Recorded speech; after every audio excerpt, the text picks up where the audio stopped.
Hi everyone, it's Roger and James here from the What's on Disney Plus podcast. In this week's episode, we're going to be talking about Road Trip. We'll also be talking about all the changes to the release schedule and we'll be talking about some other new stuff that's going to be coming to Disney Plus.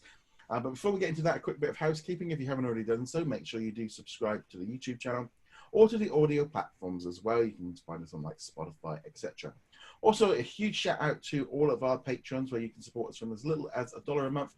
You get access to an exclusive video each week where I answer your questions and also go through what's trending on Disney Plus. And also, there's a special like bonus kind of episode that we do every now and again as well.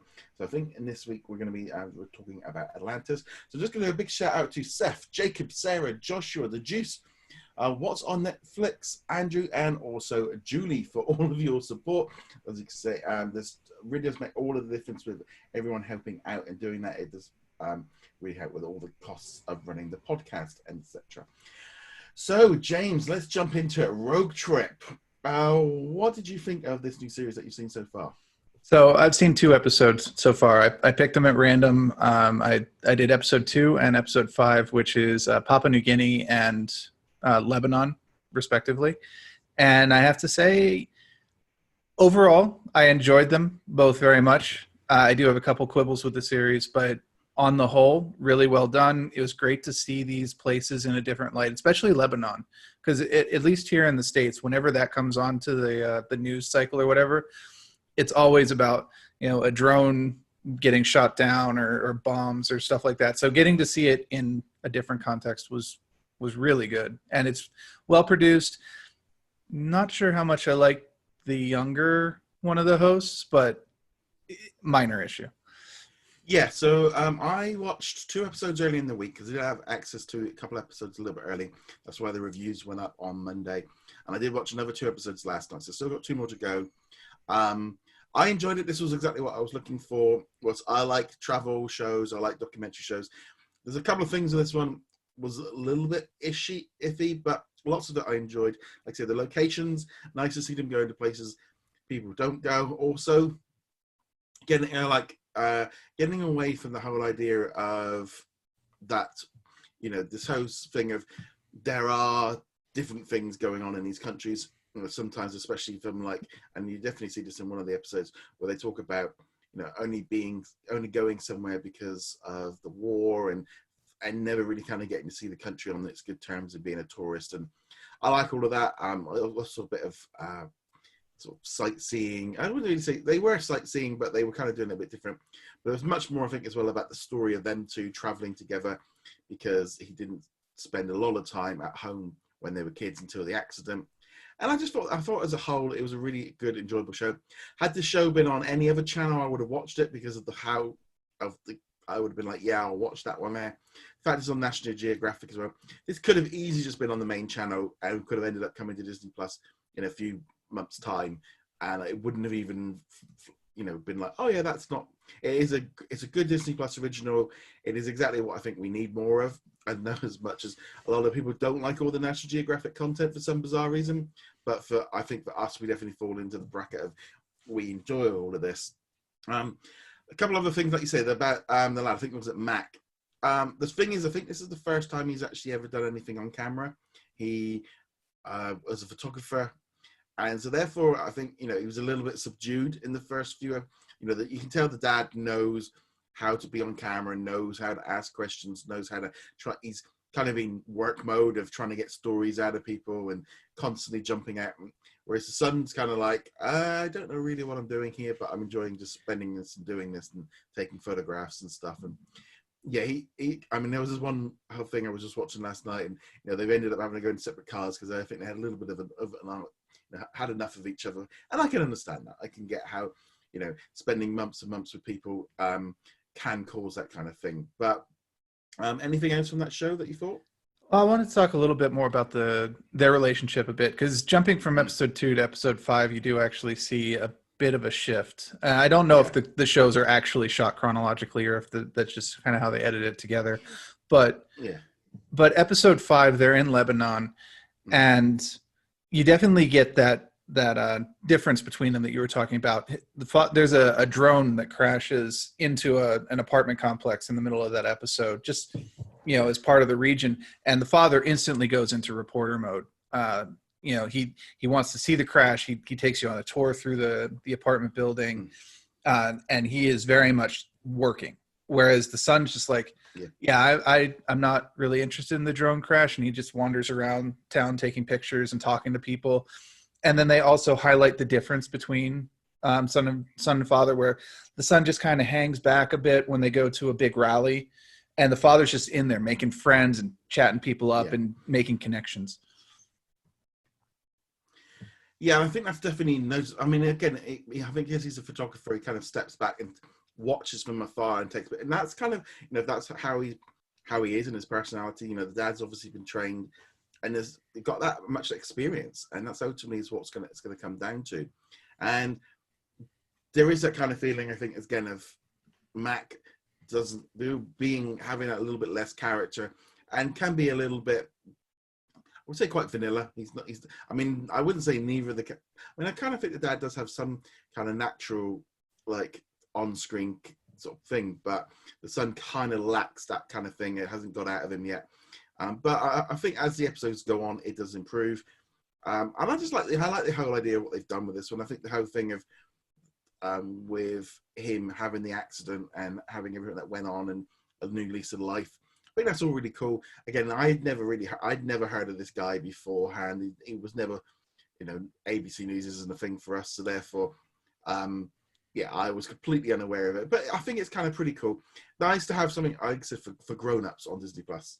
Yeah, and I think based on the timeline they were talking about, he got injured in the Iraq War. I think they're talking about the first one, Desert Shield and all that, which I would have been a kid for. So if he kind of got knocked out of being a reporter as a result of that, then I would not have been aware of him. I did want to make one other point, that the son had one very good comment at the end of the Lebanon episode, which I think sums up things really well. They were at this rally for a fallen hero from the 1970s, and it was a major event in Lebanon. And the son was like, I didn't really want to go to this rally because I was afraid, but then I realized I wasn't afraid of the situation. It's that I'm in a place that I'm unfamiliar with and I'm the outsider. And once he kind of embraced that, he was like, oh, well, no one here is actually trying to hurt me. No one's rejecting me. They're all just like, yeah, come in, join the party. And once he recognized that, it's like, oh yeah, I was able to let it go. And I think that's an important thing for anyone who's traveled outside of their comfort zone, into another country, maybe where you don't speak the language. More often than not, the people out there are just kind of happy to have you there. Yeah, and I'm gonna be honest. I've had that happen to me on numerous occasions when I've been out traveling through Africa, Asia, and also in Latin America and stuff. Of where you are the only sort of tourist there, and people are staring at you, and you are more self-conscious, and but people come up to you and talk to you because they know that there is that difference. And I think that's whole part of the show. What I've liked is they are going off the beaten track, going and seeing places that most people wouldn't do. There is some elements where you're going, you wouldn't maybe go there maybe on a holiday, but it's definitely like, I don't know. Yeah, the Papua New Guinea episode, they head off to an island that was formerly inhabited by cannibals, literal cannibals, and they visit was basically a grave site for all of these cannibals victims. Like, not going there. Thank you for filming this. I don't need to go there. Well, it's funny because I thought that episode was almost like the closest. That was kind of seemed the more sort of tamer one, because everything that they were doing, it kind of reminded me when I was out in New Zealand and out in Australia, and you'd go off and sort of see these sites and stuff, and it was a bit, and the boat rides and all the rest of it going. And I'm going, yeah, this kind of stuff's kind of happening already in other places, and while it seemed a lot more weaker than some of the other episodes because it didn't feel it felt a bit more. I know that it wasn't touristy, but it's like, well, I've seen this kind of stuff happening elsewhere. I don't know. That was my only thought on that one. It seemed a lot tamer than the other episodes. It was definitely tamer, cannibals aside. but it also felt like you got a less authentic view of the people there, because they Yeah, are more remote tribes. They are tribes that they still interact with modern culture, but more on the fringes. And so you got the sense that they were very aware of the cameras being there, and they were yeah, very into performing for the yeah. cameras, which definitely does take a little bit out of it. But at the same time, it was cool to see their culture represented in that way. Yeah, no, I thought as a whole it's a good. I'm going to watch the other two episodes over the weekend, and yeah, I feel like it was just a really good series. And as I said, had this dropped onto Disney Plus in a few months' time after it aired on National Geographic, I would have watched it anyway. It was something that just appealed to me.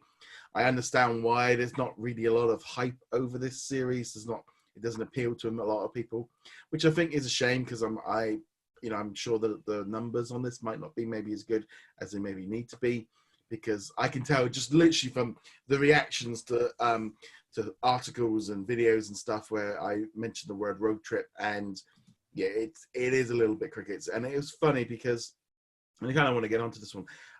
There's been a lot of talk I've seen on social media of kind of people, a lot of Disney fans just really not getting the National Geographic content the same way that maybe like I know there's a lot of people out there that are, and I know us two are in that category, and it is just that kind of thing of going, guys, you kind of got to get used to this concept that National Geographic is a part of Disney now, and then it's going to be something it's a major part of Disney Plus, and it's going to be a major point of content being dropped over the coming years, because they have got so much content. They've got a massive library. It's not just all, if you don't like them, that's fine, but there is a massive catalogue of stuff, and I'll be honest, I'm loving all this National Geographic content. I'm watching so much of it. It's so weird to me, because if National Geographics or documentaries in general aren't your thing, just ignore it. You don't have to Yeah, watch it. No one's sitting there and going, you are going to watch Road Trip. You can't watch the next episode of The Mandalorian until you watch Road Trip. No one's doing that. So if you're ambivalent to it, whatever. I don't care. It's not taking resources from the same pool. We're not getting Mulan because Road Trip is coming out. They're no. completely separate resource piles, and the people getting so offended by it being there, I don't get it. I have to admit, I don't get it. No, it is strange, because I'll be honest, if I see a list of TV shows that are coming on in August, my eyes are drawn to the Nat Geo shows, the Disney Channel shows. I'm not going to probably watch. So it is that funny thing of going, everyone's excited over, oh, it's all about nostalgia. Like, well, nostalgia only lasts so long for content until people get bored. I literally had a comment someone years ago. They stopped subscribing ages ago because there wasn't nothing new for him and his teenage son anymore. And it's like, this is, again, what we keep talking about. But the Nat Geo stuff for me is what keeps drawing me back in as an adult viewer. But yeah, I think as a whole, just Road Trip, what if you were to kind of give it a score of what you've seen so far, what would you think? I'd give it a solid 7.58, somewhere in there so far. Yeah. I definitely say, if you're looking for some content and you don't mind something a bit off the beaten trail, Road Trip's definitely a good one to check out. You might find out about a place that you hadn't even realized is pretty dang cool, actually. And also, as well, is also some of it is about getting rid of stereotypes and like what you assume things are like. You might have heard something on the news 20 years ago, and now you think that's all it's like for the rest of your life, and things do change. I definitely noticed that in the Lebanon episode. They spent a lot of it in Beirut, and if they had not specified this was Beirut, I could have been like, you guys are in Miami or London or something like that, anywhere, because the mental image of Beirut and Lebanon for a lot of Americans, probably Europeans too, is a place that's constantly getting bombed, and that's just not really true anymore. No, things do change, but yeah, definitely worth checking out. I'll be honest, I kind of give it 3.5, 4 out of 5, because they could have like notched up just a little bit more, and it would have been a little bit better. But generally, yeah, I'm impressed with the series. Definitely, I think on my definite watch list for people. So now let's move on to kind of one of the big things that really broke this week was, once again, release date delays. The coronavirus continues to just destroy the cinema experience right now. Obviously, When all this started happening back in March, Disney kind of delayed some movies like Mulan. They pushed back to July because they thought it might have been over by then. That then didn't happen. They moved it into August.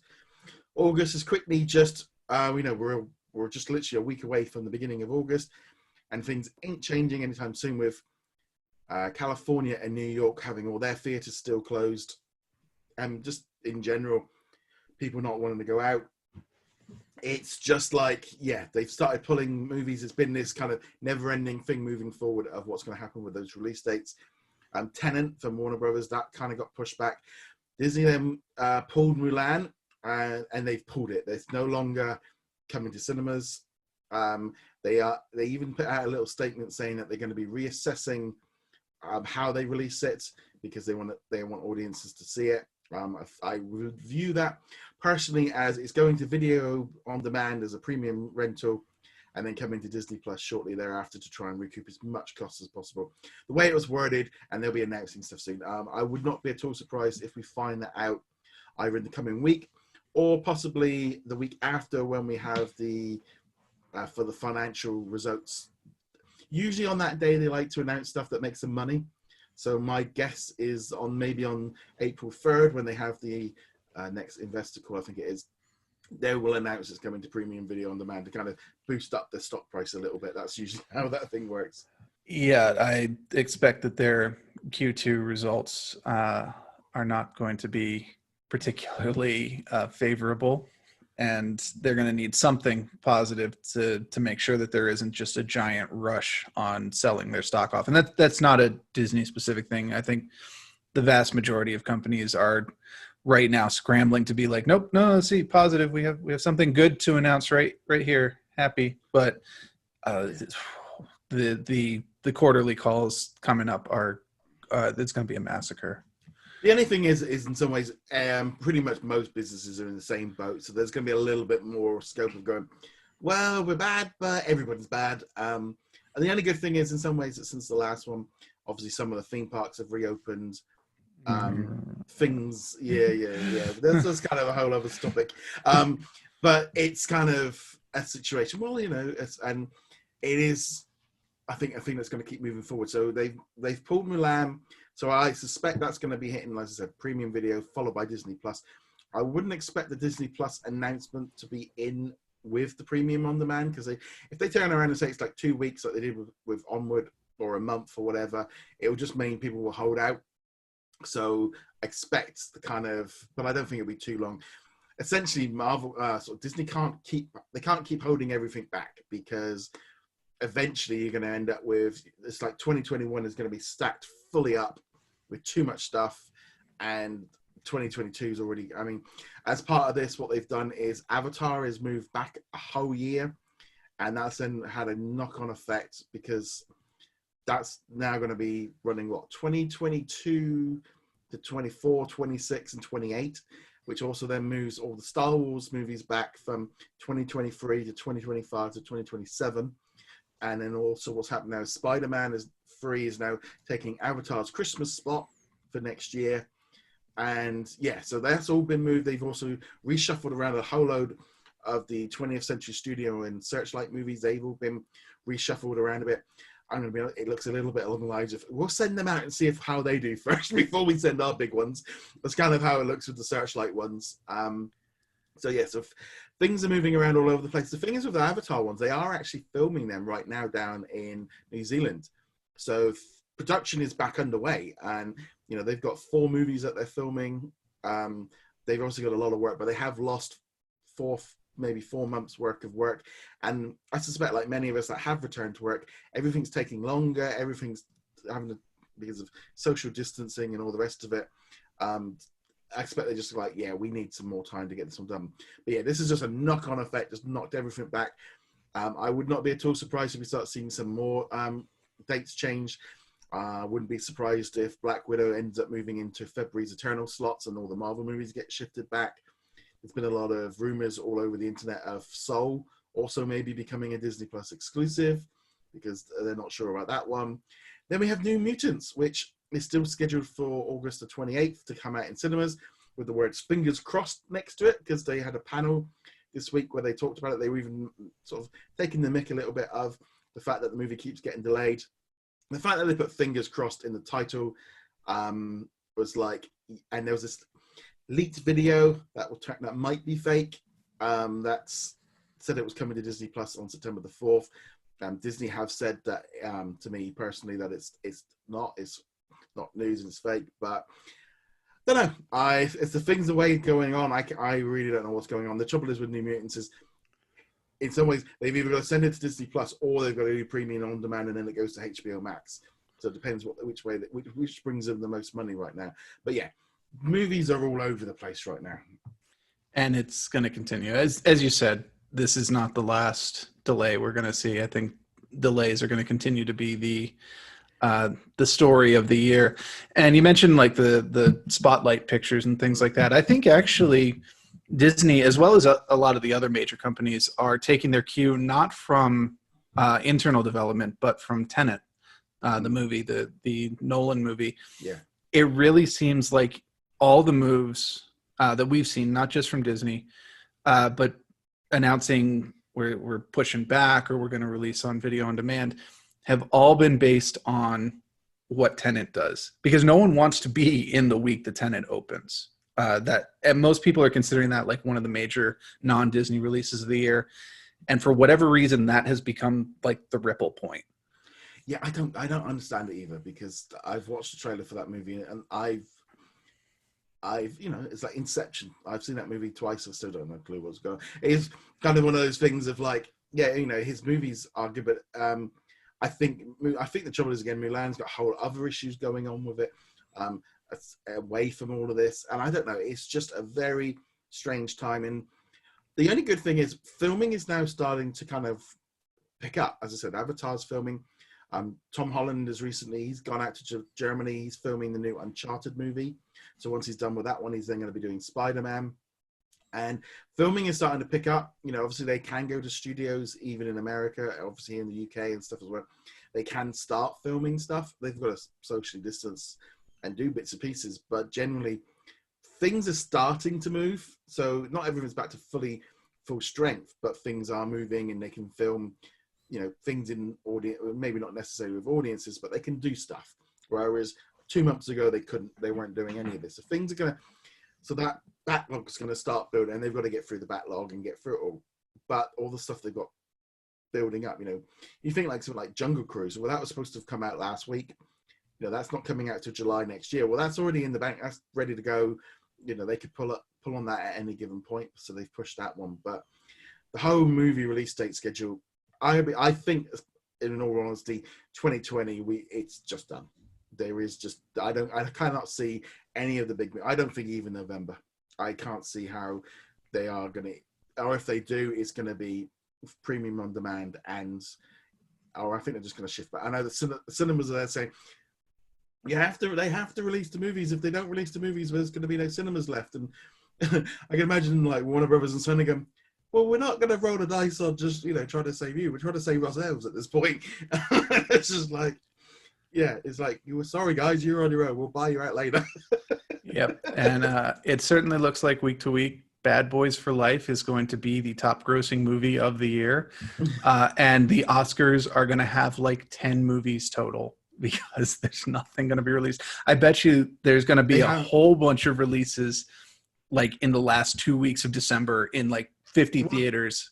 Well, apparently they have made, the Oscars they've been delayed, but also they have made a ruling that they've made a special thing that streaming movies are eligible for everything this year, because they've kind of read the room that there might not be a lot of Trolls World Tour for Best Movie of the Year. There you go.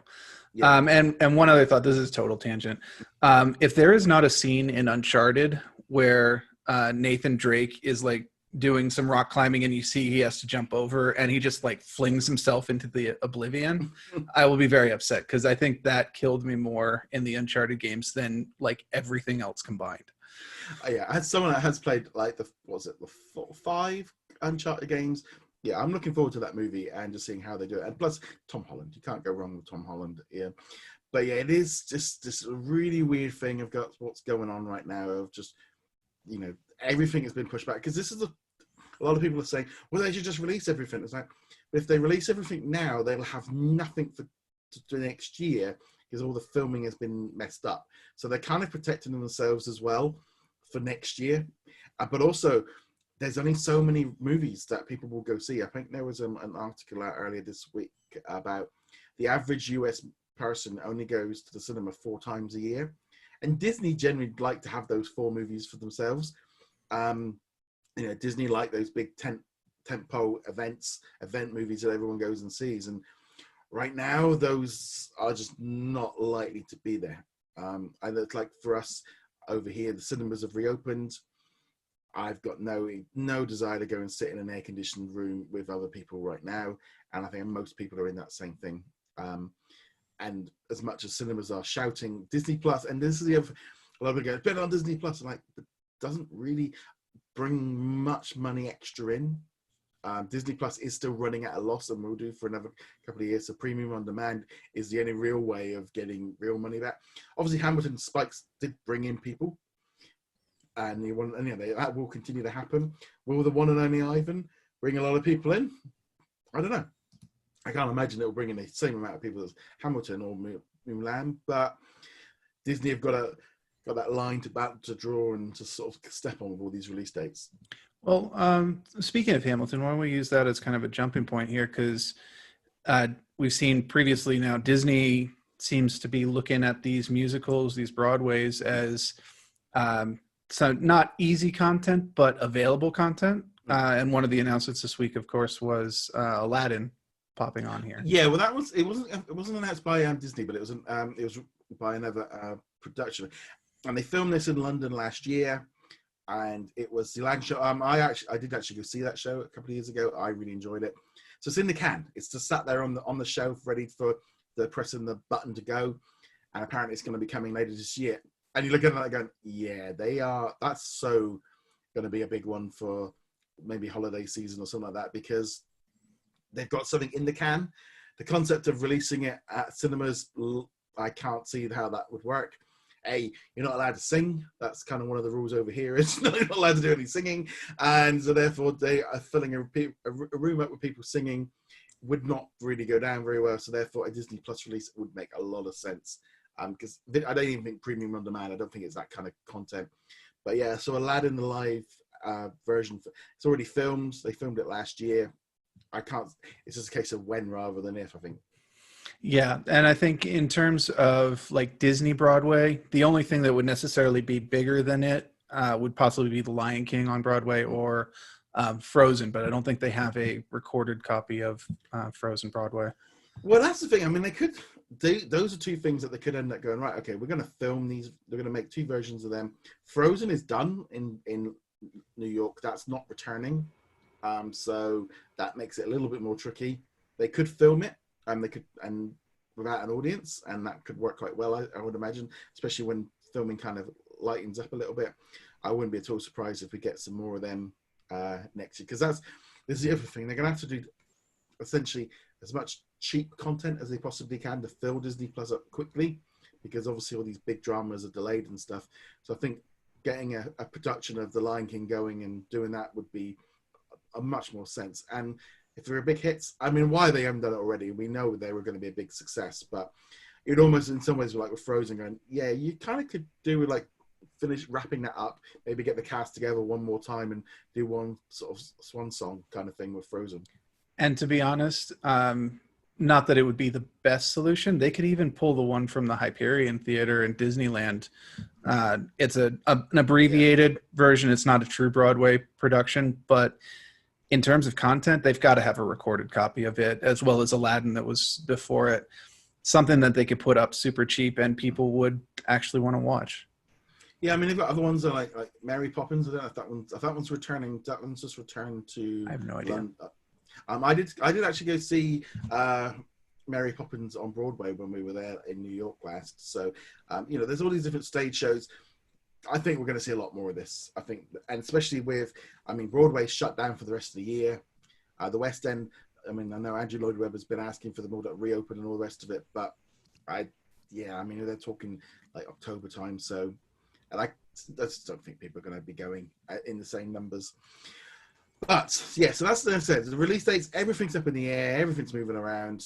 As per usual with everything, you just got to accept it for when it arrives rather than when the delays hit, because it's happening to everything. Right, moving on from there. Marvel Storyboards. The first episode arrived this week. Not maybe where we thought it would do. It arrived on YouTube with Hugh Jackman. This one jumped to YouTube. It did a Jedi challenge. This is just like one of those things of going, why is this like? Why would you take a TV series that you've made and you've all got it in the can and give it away on YouTube, and then kind of go, we're giving it to you for free? It's like, really? It's like, there's 2 shows they've given to you. You know, you go 2 shows to YouTube, 2 shows to Hulu. It's like, and everyone's shouting, where's everything on Disney Plus? It's like, why? I don't know. I know the Jedi Temple one, they've been getting about 1 million views of each of those episodes, and they want to get content out there, but it's just really strange to see them doing things like this. Yeah, certainly not what I was expecting, and I haven't watched it. I don't really intend to watch it on YouTube, not for any moral reason. It's just I would watch it for this show if it was on Disney Plus, but I'm not bothering with the YouTube version. I was just going to add, it's been seen as of right now, the first episode, 128,000 times. I mean, it's not 1 million, but that's still not exactly a small number. I do have to admit, Joe Quesada, the main attraction of it, he was the editor-in-chief of Marvel way back in the beginning of 2000, basically saw it through the resurgence of Marvel before the movies. So the X-Men movie came out, I think, under his watch, but not until Iron Man did things go really nuts. And a lot of people forget Marvel was coming off of bankruptcy from the late 90s. That's why all the properties are all over the place and whatnot. But I will never really be able to forget that Joe Quesada, along with Bill Jemas, who was, I think, the CEO of Marvel at the time, he was at least one of the major business bigwigs, adopted a policy of, we need to get Marvel in the news as much as possible, and that meant anything and everything. There was no bad news. We didn't have the term at the time, but clickbait was the name of the game. And it drove me nuts as a comics fan. And I was working at a comic shop at the time, and I hated both of them. I understood it had to be done. They needed to pull Marvel out of bankruptcy and rebuild the brand, and they did, which is great. I just hated the way they did it. And once Bill Jemas got out of the picture, Joe Quesada kind of smoothed down and took a back seat and just went on doing EIC stuff and wasn't really public anymore. But really great. It's like, for me, the trouble is with this series is the Hugh Jackman one is the first one, and then every episode after that, because there's going to be 2 seasons. I don't know any of them. I'll be honest. As much as I read comics and stuff, I never really paid too much attention to the names and stuff of who did it. But once you've kind of got Hugh Jackman out of the way, there's not really any big names. So Hugh Jackman is going to be the biggest episode. The other one, it's just this really weird thing of going, why, like, moving stuff to YouTube just feels, I know they're going to make, and it's looking at it going, well, they managed to find a sponsor for the show, I think State Farm, and they're going to make AdSense and stuff off of the video. It's like along the lines of, we're just going to try and make a little bit of money on this before we put it on because they'll probably end up going to Disney Plus once they've finished, because they always say the word debut rather than, it's not exclusive, it's a debut. The same thing for Star Wars Jedi Temple Challenge of going, they debuted on there, so therefore they can move them to Disney Plus if they want to. It just feels like a very strange move to do. While I know, well, it's during a pandemic and we're giving you something. It's like, yeah, but what about the people that have paid for something they would quite like a new show? Maybe they just, I don't know. It's just very strange to see shows move from Disney Plus to YouTube to be given away for free. It doesn't seem to make a lot of sense. I presume that this will make its way over to Disney Plus, along with Jedi Hidden Temple, whatever it's called. I forgot the name. I in my head, it's Legend of the Hidden Temple Jedi Edition, because that's what I grew up with. I'm sure that those will come over to Disney Plus, possibly when the first season of each one ends, something like that. But yeah, it's definitely a weird thing. I don't know if it's working for them. Cool. I have no idea if that 1 million hits on the Jedi Temple stuff turns into Disney Plus subscriptions, or if simply getting YouTube ad revenue justifies it enough. I mean, $1 million sounds like a lot, but actually, in terms of YouTube ad revenue, that is not Disney money. Yeah, and I mean, it's that thing of 1 million views. Yeah, it's not bad, but you were talking probably hundreds, maybe 1,000. You know, let's just be honest. If that show was by any other YouTuber, you could not afford. You'd be bankrupt making a show like Jedi Temple Order to put onto YouTube. There's a reason why you don't see shows like that on there. Is because it's just very strange. I mean, I think Disney right now, and maybe there's just kind of the idea of everyone said, right, we need you to give something to the people for free just to keep them happy. And that's what it feels like. You've all got to pick one show and send it to people for free. And I think that might just be as far as it goes. I don't know, very strange move. I don't get it myself. Why you would want this is the problem I think sometimes Disney's got. They've got too many avenues going out. And, you know, they've got the networks, they've got the movies, they've got video on demand, they've got Disney Plus, they've got other networks that they're putting things on, you know, making deals whereas Netflix is focused on one thing. And that's it. I mean, there's one thing putting out trailers and stuff on YouTube, but it just seems very strange to kind of just do this. But yeah, nevertheless, moving on from there, kind of an interesting news was 2 new Miraculous movies.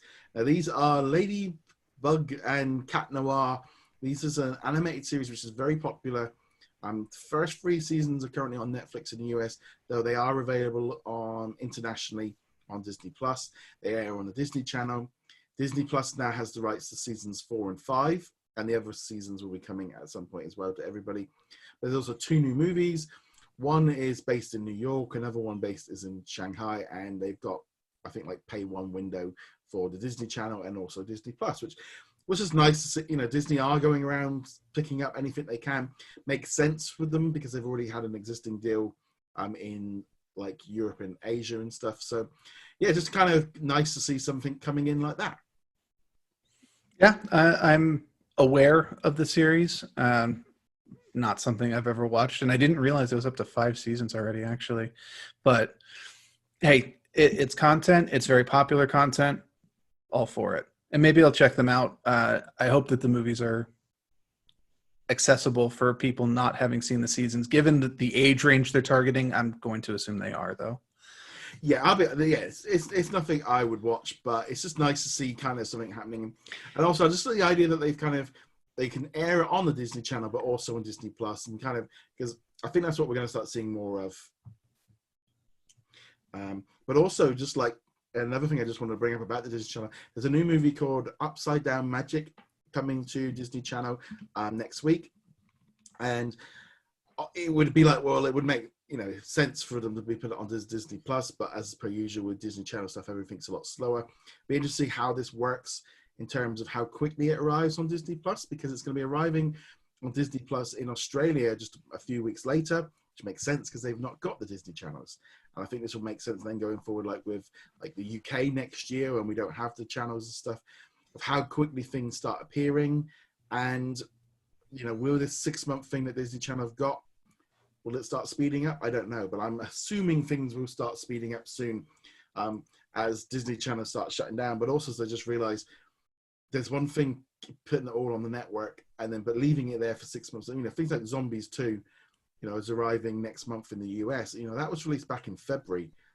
You know, and it's like, it just seems very strange sometimes of the political side of what's going on within the networks. Yeah, and I'm not even going to try to wrap my head around it, honestly. There's got to be some weird inter-office politics going on there of when they can release things and how they can release things, and Disney Channel wants to maintain certain amounts of control and blah blah blah. Just get it on there. And the thing is, as well, with this is you can see that that's changing internationally as the channels are closing. That it's like it's going to become less and less that they are going to be able to have that, because it's going to be like, well, they're going to have to put it on Disney Plus in all these countries much quicker, because it's like, well, why not? You can't put it anywhere else. So hopefully things will start moving around a little bit more, and we see that one a bit quicker. Because I think having had they put Upside Down Magic onto Disney Plus on the same day, I think that would have been a really big hit. I think that would have been able to kind of tie in with all of this. But moving on from there, there's another new show coming to Disney Plus in the fall. It was announced on the Disney Park blog that I keep saying Magic. It is the Magic of the Animal Kingdom show, which has been filmed by National Geographic, all about all the animals and stuff over at the Animal Kingdom Park and also at Epcot as well. It's a brand new series. No real date for that one. But yeah, just again, something that we can look forward to this fall. I love learning about stuff going on at the park. I like watching animal shows, so kind of combine the two things together. I think this one sounds pretty cool. I'm 100% down for this. I remember watching some documentaries on the parks way back in the early late 2000s, so we're talking like 2008, 2009. I wasn't as big into the Disney parks as I am now, so I didn't really know what was going on, and we watched one on the Animal Kingdom, and they were talking about how they they set up the displays so that you can see the animals most of the time. They try to make it so the animals are always available, but also have their privacy, but you're also hiding like how they're being fed and stuff like that. And I really wish it had gone into more detail into that kind of thing, because it's fun seeing that kind of thing. And this show, I'm hoping we'll touch on that a little bit, in addition to just being like, here's a lion.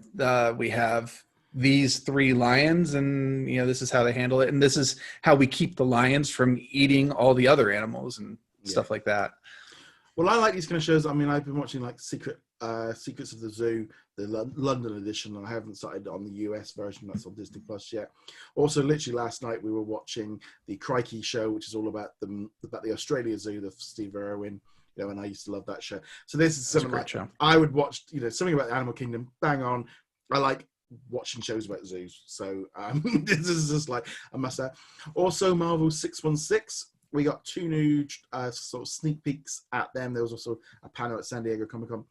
Coming to Disney Plus in September. Now, interestingly with this one, the press release didn't include a release date. Marvel.com did have a release date. I think it was like September the 25th. Release date was then removed from the website, and it's now just says September. So we're kind of going to have to see what's happening with this one. It's another kind of documentary series from like looking at behind the scenes of Marvel and all the rest of it. It seems very similar to actually Marvel Storyboards, but we'll have to wait and see. But yeah, just another Marvel show coming to Disney Plus. Though, again, whenever these kind of things drop, generally everyone goes, we want Falcon and the Winter Soldier, where's WandaVision? We don't want this stuff. But yeah, so Marvel 616, that's coming soon. Also, just also a quick update on Lizzie McGuire. She, the actress Hilary Duff, took part in a magazine interview, and she said that Disney are still carrying on and want to make the new series. They've been doing lots of meetings over the kind of the lockdown, and they're all excited about it. And to be honest, it sounds a little bit more along the lines of the creative side of actually being able to sit there and talk about what they want from the show, maybe rather than what seems to have maybe happened of going, here's some money, go make it. We're filming it. Yeah, we haven't actually got a script yet, but we're gonna. It sounds like they've kind of got on board. They've sorted it out. Whatever their issues are, Disney, I would imagine maybe back down a little bit. They've maybe backed down a little bit and met in the middle, which is what they needed. Lizzie McGuire needed to be on Disney Plus, not on Hulu. And also, I think maybe they just and I've said this before. Whatever was going on at Disney Plus at the start of the year, I think their attitudes have changed a little bit by the sounds of things, and they are a little bit more open to some more mainstream adult content, and hopefully they just sort of sorted all this out. Yeah, I think this is good news all around. Lizzie McGuire on Hulu just wouldn't be the same thing. Everyone knows it as a Disney show, and being able to have the follow-up, even if it is more mature than the original, on the Disney Plus alongside the original show is the way to go. And I'm glad that they've sorted, hopefully, things out. Hilary Duff sounds like she's very enthusiastic now. The last update we had, she was not quite so enthusiastic, maybe a little negative even. But she sounds like she's much more happy with the way things are going. I'm sure she had to make some concessions just like Disney did, but that's how these kind of things go. I mean, gonna be honest, there was one of those situations with this show of you cannot film a TV show about a 30-year-old woman living in New York and treat it the same as a TV show where she's 14 living in a.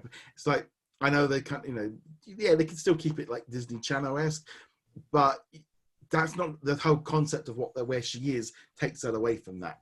You can keep things slightly family friendly, but there still has to be an element of realism about being a 30-year-old adult and not being a kid. And I think that was just going forward what they needed to.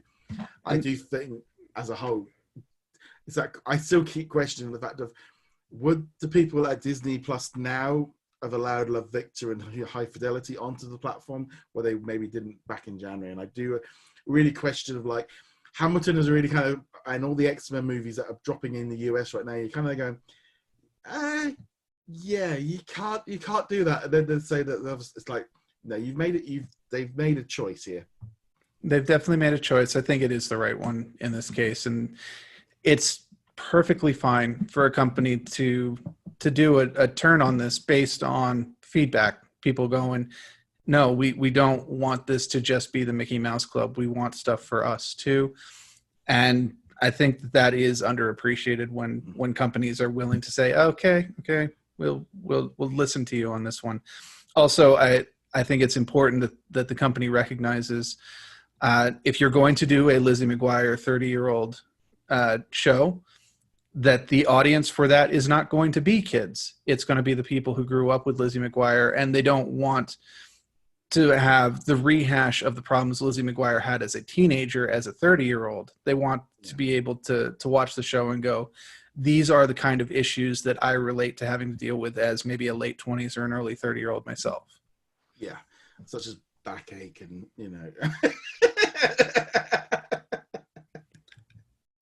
Things. Yeah, things. Last one, there is a new Halloween movie being filmed soon called Spooked. This one literally broke just before I went to bed last night before we recorded. So it's going to be a supernatural comedy. It is being made and directed by Peter Foot, who previously worked on the Irish comedy The Young Offenders. Apparently, on Halloween night while they're trick-or-treating, the people are transformed into whatever costumes they are wearing. So, so... Could be fun. There's definitely a gap in the Disney line in regards to Halloween. You've got The Nightmare Before Christmas, and you've got Hocus Pocus. That's about it. Yeah. I mean, there's a couple of random specials, but yeah. Yeah, I mean, the question is, I can't realistically see this happening this Halloween. I can't, they aren't going to be able to wrap this up in 6-8 weeks and get if there's any visual effects stuff put together, unless this is a full-on like Hallmark Christmas movie kind of thing territory. But no, to be honest, from my point of view with Disney, a Halloween and a Christmas movie a year is kind of, you guys should be, that's just a given. They should just have a movie out at Halloween regardless of it. Same thing for Christmas. It's just what people will want. They don't have to be big epic blockbusters. So yeah, I mean, there was no chance of them getting Hocus Pocus 2 this year because everything that's going on. And I think Spooked, hopefully it'll just mean they've got a few more things for next year. But a nice little added bonus before. Just nice to hear more stuff in production for Disney Plus. Also, just a quick note. It was one thing. I was going through the list of stuff coming to August, and I don't know necessarily, but there's actually 4 movies coming to Disney Plus in August as it is, because we've got Howard, we've also got the Phileas and Ferb movie, Magic Camp, whatever that is, and also we've got Phileas and Ferb, Howard, and the one and only Ivan, which apparently I've just been messaged by one of the mods. Apparently it's a little bit delayed in the Netherlands. It's going to be arriving in September. I think that's again going to be down to voiceover stuff. But yeah, we've got 4 Disney Plus originals dropping right through August. So it's this kind of thing like everyone going, there's no movies like, oh, I'm like, well, actually, Disney Plus has got 4 original movies. They're all very different. But yeah, I was just thinking, that's quite a lot for August. Actually, it is quite a bit. Yeah. And if I remember correctly, at least 2 of them are popping on the same day as well, which may not be the best move. You know what was funny? Because last week when we were recording, you said to me, I had one and only Ivan on the page wrong. And I quickly edited it because it was on the 21st. And it was on the 14th on the official web. They changed the release date, and I hadn't noticed. That was the thing. It was when they announced it. It was on the 21st, and then they rejigged it and moved it a week forward. It didn't make a thing about it, so that's why it was because it was one of the really things like it was like live when we were doing the podcast, and just like, and I just realized, I thought, oh, I made a mistake, and just carried on. It wasn't until a bit later on I go, no, they actually had changed because when I was going through and checking one of the last websites just to make sure I had it right on the article, I went, oh, they changed it. So yeah, I still don't understand what they're doing with Magic. I would not be surprised if Magic Camp shifts back another week. They've not even released a trailer on that. I mean, that is, if you're going to shadow drop a movie, I mean, it's either really bad and they don't want to advertise it, but yeah, dropping 2 movies on the same day does seem a bit odd. Yeah, I mean, it'd be one thing if it was a back catalog movie and a regular movie, like you drop X-Men 2 at the same time. That's fine because most of the people who've already seen it are just happy to have it there. They're not going to immediately watch it. Just glad to have the X-Men catalog, and then you can watch the new one if that's what you're interested in. But having 2 new movies on the same day is just, it's awkward. It's definitely got the feel of, we're just going to put this here and hope you don't notice how bad it is. Yeah, and I also think this is the one thing that's going to happen. If New Mutants does jump to Disney Plus, it won't be on the 28th because you've got the Phileas and Ferb movie. They'll push it back to that following week. But also interesting as well, and I'm still wondering with that movie, internationally, we don't have the HBO problem. So it's going to be arriving on Disney Plus probably anyway at some point in the future. Even like, for example, Spies in the Skies got added to Disney Plus in Italy yesterday. So things, internationally, we don't have the same problems that there are obviously deals in place and exclusive deals and things like that. But New Mutants will come to Disney Plus internationally much quicker than it will do in the US. But whether or not it makes the jump, we'll have to wait and see. There was no big announcement during the big panel, but I mean, the way everything is, who knows what's going on. I do feel like Disney cannot delay that movie one more time. It just, I mean, there's one thing going, yeah, we're going to delay it a week and it's going to be on Disney Plus, will be accepted by people. But yeah, we're going to push it back. Yeah, no. And I don't think it's really the movie to get everyone back into the cinemas. No, it's a meme at this point. It is straight up a meme. And the content that they did show, they showed a couple minute teaser. I think it's right from the beginning. And then they had a new trailer and I was just watching this like, okay, the stuff with magic might be cool just as a fight scene, but the rest of this, just the stuff they chose to show us, I'm like, yeah. Also, just something else I noticed today, but I haven't actually seen it yet, is the new the first trailer for Helm has just dropped for Hulu, which is going to be coming in October. Also, very interesting as well, there is never any mention of Marvel in the title or in the intro or anything. They are keeping this as far away from the Marvel brand as humanly possible by the looks of it. To be honest, I was very surprised that they announced Helm in the first place. I mean, it's the name alone immediately kind of raises some hackles, and he's an obscure character. It'd be one thing if they tied it in with Jessica Jones because he has a history with Patsy Walker, one of the main secondary characters in that show. But I mean, they're obviously not doing Netflix shows right now, and I very much doubt Patsy Walker. Or if they do have Patsy Walker, it's not going to be the Netflix version. And I was just like, someone wasn't paying attention when they greenlit this show, probably. Well, the thing is now, obviously, Marvel is now completely all being controlled by Kevin Feige. There is no more. This is kind of like one of the last remains of. And I think anything that he could cancel has been cancelled that wasn't already cost money. And I think that was just generally how it was going. But nevertheless, that's going to wrap up this week's show. And make sure, again, you do hit that subscribe button on whichever platform you are watching on. Make sure you join us over on our Facebook group as well. We have just under 135,000 members, so be sure to join in on the discussions over there. Again, if you haven't already done so, make sure you also, if you could, support us over at Patreon as well. From as little as $1 a month, where you get access to exclusive videos, early videos, behind-the-scenes stuff, and a lot more. And on that note, guys, thank you very much for watching. We'll see you guys soon. Later.